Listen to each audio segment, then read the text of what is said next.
वाहतूक नियम मोडणाऱ्या आणि प्रवाशांची अरेरावी करणाऱ्या रिक्षा चालकांवर शहर वाहतूक शाखेची धडक कारवाई। नमस्कार, आपण पाहत आहात SP न्यूज।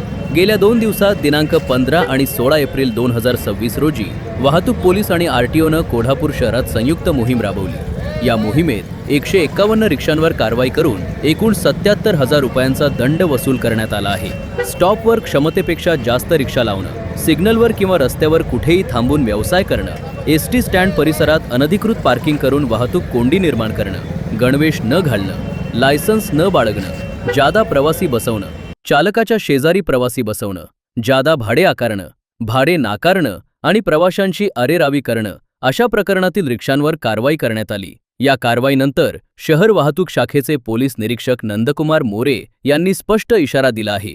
रिक्षा चालक यांनी ड्रेस कोड पाळावा, नियमबाह्य भाडे घेऊ नये, वाहतुकीला अडथळा आणू नये। यानंतरही पुढेही नियम मोडल्यास मोटार वाहन कायद्यानुसार कठोर कारवाई केली जाईल। ही मोहीम यापुढेही सातत्यानं सुरू राहणार असल्याचं मोरे यांनी स्पष्ट केलं।